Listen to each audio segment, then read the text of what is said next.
रात के करीब 2 बजे थे। मुझे नींद नहीं आ रही थी और मैं मजबूर होकर अपनी बहन के कमरे में गया ताकि मैं अपनी बहन को उठाकर उससे बात कर सकूं।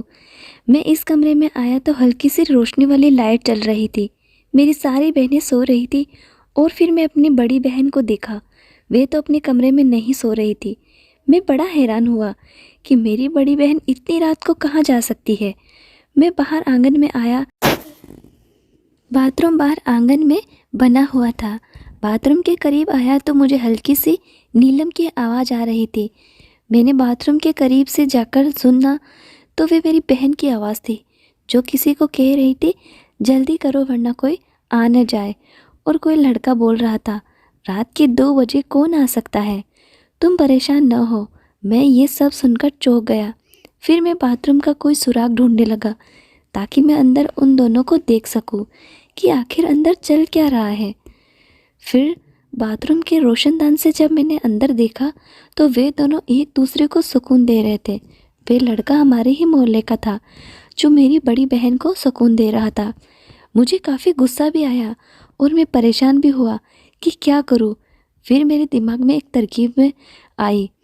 मैं वापस बाथरूम के दरवाजे में आया और मैं हल्के से कहा, नीलम, मुझे पता है तुम अंदर हो और तुम्हारे साथ कोई और भी है और मुझे ये भी पता है कि तुम लोग अंदर क्या कर रहे हो। तुम दोनों की भलाई इसी में है कि धीरे से दरवाज़ा खोलो और बाहर आ जाओ।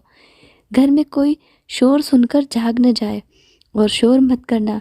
मेरी बड़ी बहन के अंदर से आवाज़ आई, भाई आप गलतफहमी में हो, मैं वॉशरूम में हूँ, आप क्यों आए हो, जाओ। अब मैंने कहा, अब नहीं, मुझे झूठ बोलने की ज़रूरत नहीं है, मैंने देख लिया है, ये अरविंद है, वही लड़का आवारा, उसी के साथ तुम रंग रलियां मनाती रहती थी। तुम्हारी भलाई इसी में है कि दरवाज़ा खोलो वरना मैं मम्मी और पापा को उठाकर आ जाऊंगा। फिर नीलम ने कहा, अच्छा भाई, आपको किसी को उठाकर लाना नहीं है, मैं दरवाज़ा खोल रही हूँ और आप धीरे धीरे आना। नीलम ने दरवाज़ा खोला। वह लड़का अरविंद वहाँ से भागने की कोशिश करने लगा। मैंने कहा, खबरदार अरविंद, जो तुम यहाँ से हिले भी। वह भी रुक रहा और मेरी बहन भी। फिर मैंने बहन पर झूठ मूठ का गुस्सा किया। मुझे खैर पहले से ही शक था अपनी बहन पर कि शायद वह इसी तरह किसी काम में मिली हुई है, लेकिन आज मैं रंगे हाथों से देख लिया। उसके पास मुहाने का कोई चारा तो नहीं था। फिर मैंने कहा, ये सब कब से चल रहा था। दोनों ने बीच में कुछ कहा।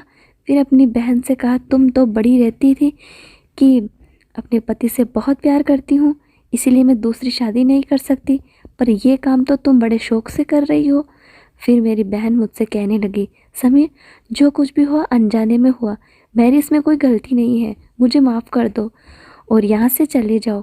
मैंने कहा, नहीं, आज तुम ही हो, इतनी आसानी से तुम्हें नहीं छोड़ूंगा। फिर उसने कहा, समीर, तुम क्या चाहते हो, खुदा का वास्ता है मुझे जाने दो। मम्मी और पापा को पता चल गया कि मैं अरविंद के साथ थी तो वे तो मुझे जान से ही मार डालेंगे। प्लीज़ मेरे साथ ऐसा मत करो, मेरी इज्जत रख लो। फिर मैंने कहा, अच्छा तुम अरविंद को भगाओ, मैं तुमसे अकेले में बात करना चाहता हूँ। शायद अरविंद पहले से ही बहुत डरा हुआ था और यह सुनते ही बाहर चला गया। उसने मेरी बात भी नहीं सुनी और फिर मैं अपनी बहन को पकड़ लिया। मैंने कहा, जो तुम ये काम इसके साथ कर रही हो, चलो बाथरूम के अंदर, मेरे साथ भी करो। वे कहने लगी, नहीं भाई, मैं आपके साथ नहीं कर सकती। मैंने कहा, तुम्हें करना पड़ेगा वरना मैं मम्मी पापा को उठा कर ले आऊँगा। फिर मेरी बड़ी बहन कहने लगी, समीर, शर्म करो, तुम्हारी बड़ी बहन हूँ, तुम मुझसे छोटे हो। मैंने कहा, कुछ नहीं होता, इस वक्त मेरा दिमाग बहुत ख़राब है, वैसे भी मुझे तुम्हारी ज़रूरत थी, तुम्हें उठाने ही आया था। ये तो अच्छा हुआ कि मुझे तुम इस हालत में मिल गई। अब मैं नहीं जाऊँगा, खुद को बिना सुकून दिलवाए। फिर मैंने उसे हाथ से पकड़ा और बाथरूम में ले आया। उसने कहा, अच्छा रुको रुको, मेरी बात सुनो, पहले मैंने कहा एक हाथ में, फिर बात बताते रहो। उसने कहा, नहीं, मेरी एक शर्त है, मैं बाद में तुम्हें पूरा सुकून दूंगी। मैंने कहा, अच्छा बताओ, जल्दी बताओ। उसने कहा, अभी नहीं, वह मैं कल बताऊंगी। मैंने कहा, रात नहीं गुजरेगी। उसने कहा, पक्का वादा है, कल तुम्हें ज़रूर सुकून पहुंचाऊंगी। लेकिन वह न मानी और फिर मैं वापस आकर अपने बिस्तर पर लेट गया। अब मुझे काफ़ी देर तक नींद नहीं आई। मैं ऐसे ही जागता रहा और अपनी बहन के बारे में सोचता रहा कि वे कब से अरविंद के साथ लगी हुई है, पता नहीं, और किस किस के साथ वे मैं जिस चीज़ से डरता था वही काम मेरे घर में हो रहा था। मैं ऐसी चीज़ों से डरता था कि मेरी बहनें या मेरी मम्मी बाहर किसी के कहने में ना आ जाए, और ये आखिरकार वही हुआ। मेरी आँख लग गई। आज मेरी आँख सुबह 9 बजे खुली। मैं बाहर आया तो मम्मी नाश्ता बना चुकी थी। मम्मी ने कहा, समीर आज उठने में इतनी देर क्यों कर दी? मैंने कहा, हाँ मम्मी, बस आँख लग गई थी। मम्मी ने कहा, अच्छा जल्दी से नाश्ता कर लो और फिर दुकान पर जाओ। मेरी मम्मी भी बहुत खूबसूरत और अच्छी थी। लेकिन मैंने नाश्ता किया। नाश्ता करने के बाद मैं अपनी बहनों के कमरे में गया। जब मैं गया तो मेरी बड़ी बहन अपने छोटे बेटे को नाश्ता करवा रही थी और मुझे देखकर मुस्कुरा भी रही थी।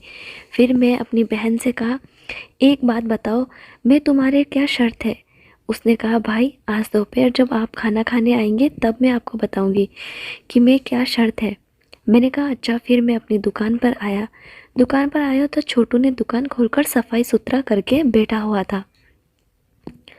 दुकान पर बैठे हुए मुझे अभी थोड़ी ही देर हुई थी कि जिसका जिक्र मैंने किया था, एक हमारे गांव की लड़की जिससे मैं पसंद करता था, उसका नाम पीहू था और वह इस मोहल्ले की सबसे खूबसूरत लड़की थी। वे सोडा लेने बहाने मेरी दुकान पर आई थी और मुझसे कहा, समीर मैं तुमसे बहुत ज़रूरी बात करने आई हूँ। तुम्हारे पास कोई फ़ोन है? मुझे दे दो ताकि मैं तसल्ली से तुमसे बात कर सकूं। फिर उसने कहा, दुकान पर मैं बात नहीं कर सकती। मेरे पास एक बटन वाला मोबाइल था। मैंने उसे वह मोबाइल दे दिया और कहा, जाओ घर जाओ। फिर घर जाकर पीहू ने मुझे फ़ोन किया। उसने कहा, समीर मुझे तुम्हारी बड़ी याद आती है, तुम मुझसे मिलने की कोशिश करो ना, रात भर तुम्हें याद करती रहती हूँ।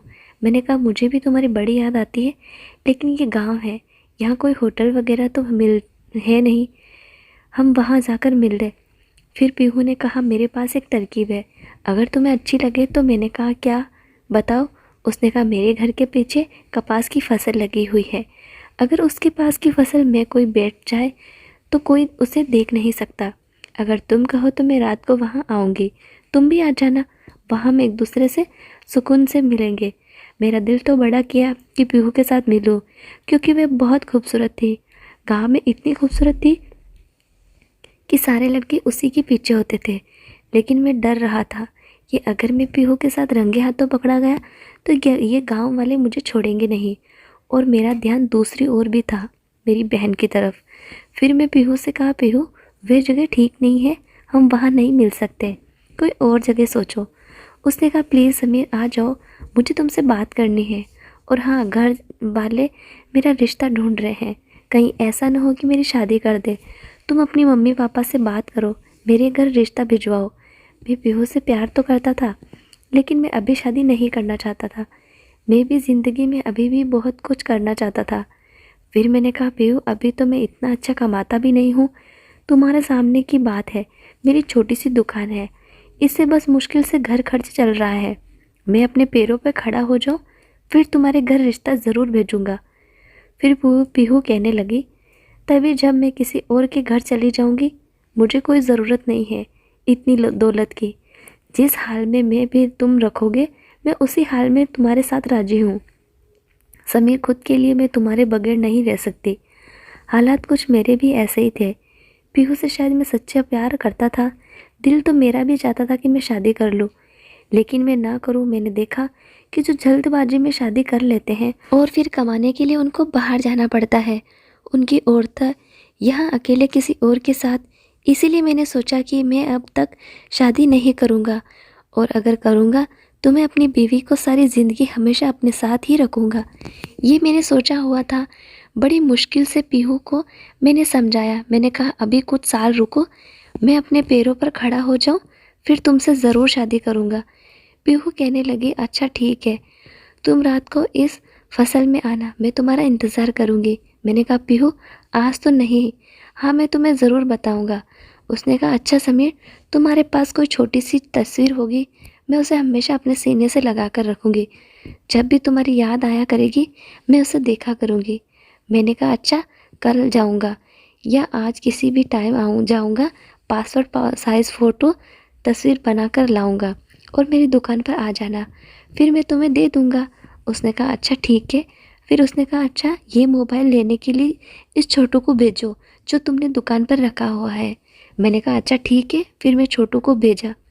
मैंने इस छोटू को कहा जाओ और वह मोबाइल लेकर आओ।